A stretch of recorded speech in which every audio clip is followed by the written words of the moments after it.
cookies, I'm telling you. All right. Ooh.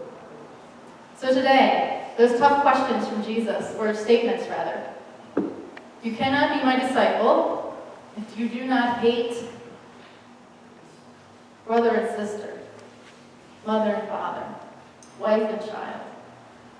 Woof, Jesus. And then at the end, you cannot be my disciple if you do not give up all your possessions. All? Everything?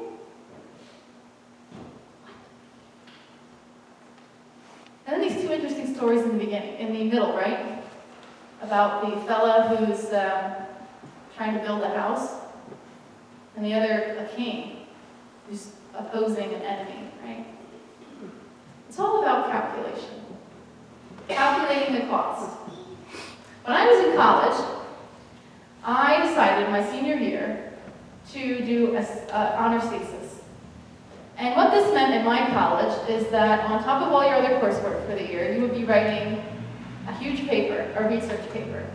Most people, this would be the last thing that they would want to do in their senior year in college.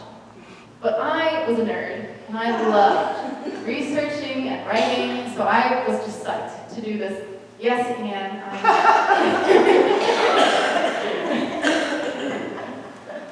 I was psyched to do this research project. I had it all figured out in my head. So my first semester, in fall, I had just as many courses as I would normally have it, 4 classes. It's the normal load. And I thought, I have more work to do that semester, so what I'll do during that semester is the research and the reading of all my sources, and I'll outline everything. And then in the spring, I only had 3 classes, so I thought, that's when I'll do my writing. So I'll have everything ready to write in the spring semester. So fall semester came, and I started going to the library and collecting books and articles, and then suddenly all of my stuff became due in all my other classes. I was working on other projects, and other letters, and other essays rather. And I kind of neglected the honors thesis. And every week I would go to my honors thesis advisor, and he was my German professor, and he would ask me every week, what have you written? And I would say, nothing. And each week, what have you written? Nothing. And he said, you need to write. I said, I know. I still haven't written anything. And then suddenly it was Christmas. And I realized not only had I not written anything, it's part of my plan, remember, but I hadn't read any of my sources or done any of the actual research, outlining, and figuring out what my thesis was going to be. And so I was in a panic. So over Christmas break, which in college thankfully is a month, I did all of my reading. I had 12 different sources, several of which were full books, and I was reading all Christmas long. And I was taking all these notes, and then it began to be spring semester. Now here's the thing with spring semester. In my head I was thinking, I have till the end of spring semester to write this thing.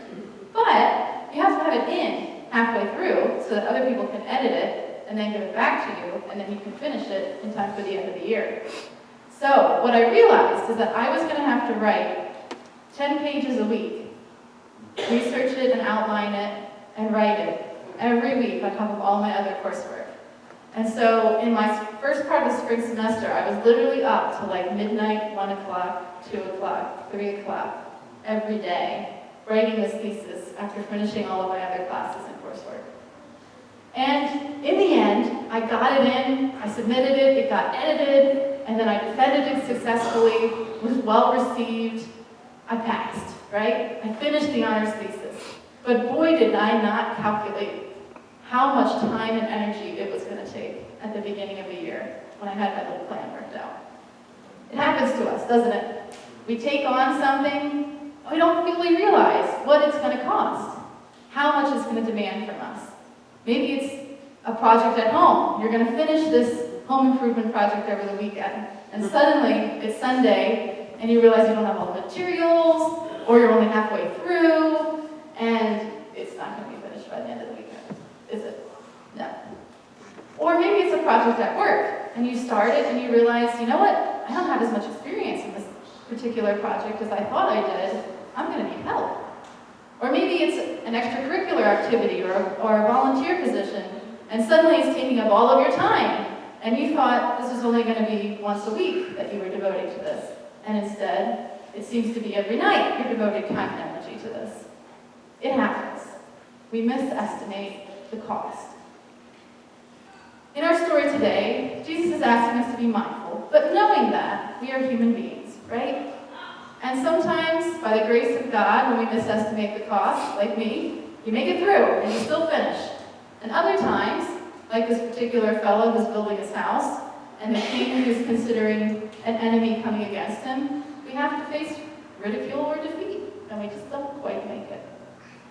So we're going to look at a couple examples of people who are presented with a calling or a task, and they have to calculate the cost. And the first one is from a movie.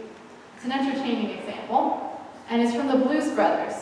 If you're familiar with the movie The Blues Brothers, essentially it's about these two brothers who are blues musicians, jazz musicians, and in the very beginning of the movie they find out the school where they grew up is short of funds and is being threatened with closure.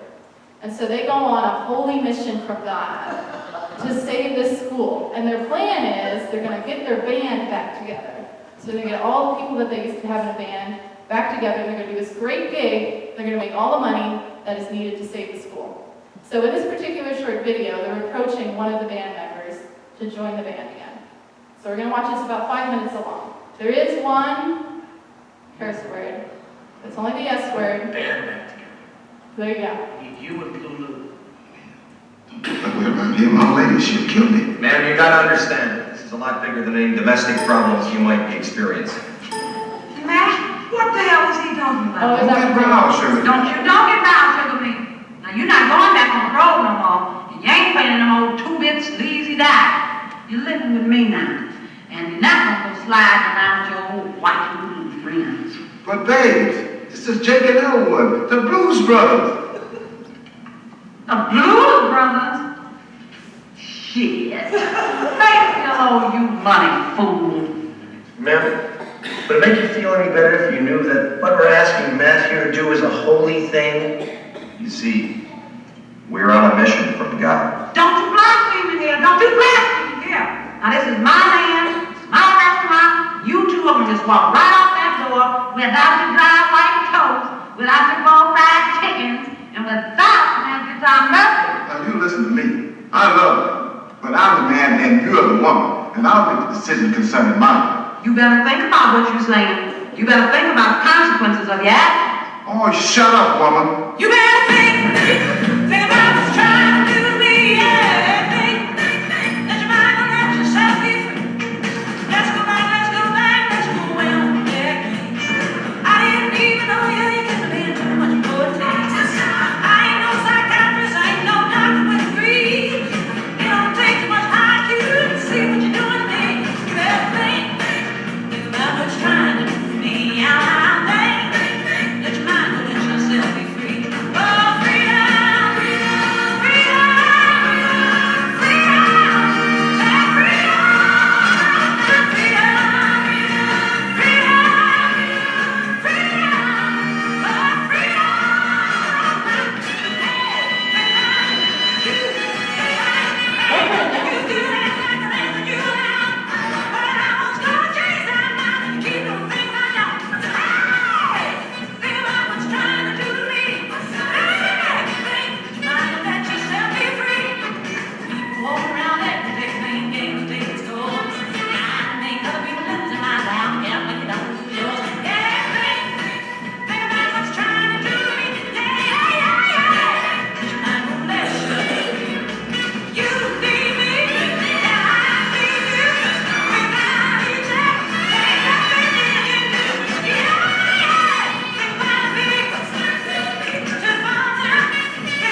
better Ethan. So what was the calling, right? What was he being asked to do? Matt Guitar Murphy by the Blues Brothers. Go back on the van, go back on the road, right? And what was the sacrifice? What was the cost? His marriage, his home life, his career even. I mean, this is where he works. He works for his wife, right? She says either you stay here and you work for me, or you go and that's it. And what does he decide? Let's boogie, right? That's what he says. Tosses down that apron, picks up that guitar, and out the door he goes. So we have another story in the New Testament reading that Shelby read for us. Of calculating the cost, the sacrifice, for the sake of the calling. And it's about a particular man whose name is Philemon. It's interesting that this particular letter, it's not named after the person who wrote it, but to the person it's addressed to, Philemon. And we know that Philemon knows Paul, and that he came to faith through Paul's ministry. And we also know that he has a house church in his house, that he hosts a congregation in his home. And we also know that he has a slave named Onesimus. And now Onesimus, somehow, at some point or another, ran away from his master's household and met Paul while Paul was in prison. And they developed a relationship, they became friends, good friends. And then Onesimus came to Christ through Paul's ministry. And Paul found out that Onesimus was a runaway slave. And he encouraged Onesimus to return to his master. And it happens that small world, even in the Roman Empire, Paul knows Onesimus' master. Who would have thought? This whole wide world, that the slave who Paul befriends, Paul knows the master. And in fact, that the master, Philemon, is somebody that came to Christ through Paul's ministry. And so Onesimus heads back to his master, Philemon, with this letter from Paul. And in it, Paul tells Philemon that he is beseeching him on behalf of love to consider Onesimus no longer a slave, but as a brother in Christ, and to send Onesimus back to Paul to be a companion to him in his imprisonment. And this is really radical in this time period, to consider freeing a slave for the sake of kinship in Christ. And there's a cost, of course, to Philemon that he could never have known when he first started following Christ under the ministry of Paul. He could never have known that this would one day be asked of him. And yet here it is. And Paul is very clever in that he mentions things and says that he won't talk about them, right? I won't even talk about the fact that you owe me your life, except for that I just did, right? I won't even talk about the fact that you came to Christ for me, except for that I just did. Just a reminder, all the things that you owe me, that it's just this little tiny thing that I'm asking you to give up this slave, Onesimus, to consider him a brother in Christ, to forgive the fact that he ran away, and to send him back to me. This is a cost for Philemon in his discipleship in Christ. What is the cost for us? What does it cost us to follow Christ? It's not the same as in the time as when Paul was alive or Jesus was alive. We're not often asked to give up family relationships or find it necessary to give up family relationships, break off friendship ties to follow Christ. And we're also not often put in a position where we feel like we need to give up everything, drop everything, go from our homes, our careers, our families to follow Jesus. There are things that we do give up for the sake of our ministry in Christ.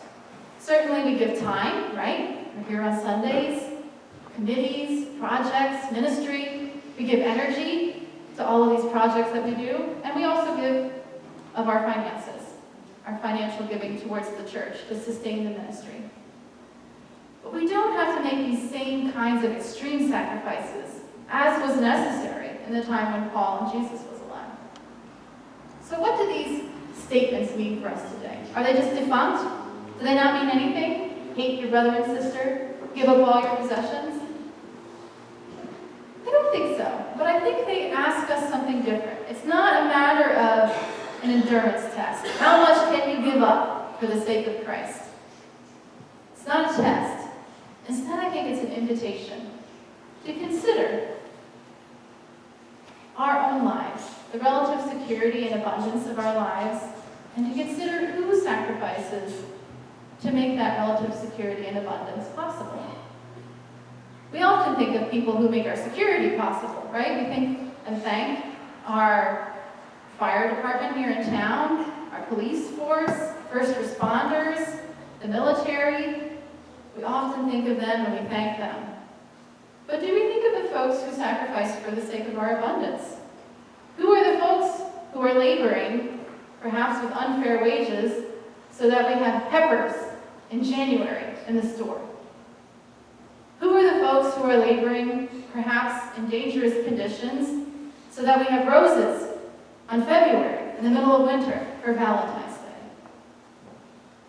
Who are the people who are laboring in factories, perhaps in unsafe conditions, so that we can go to Walmart and buy jeans for 20 bucks, or a t-shirt for $5?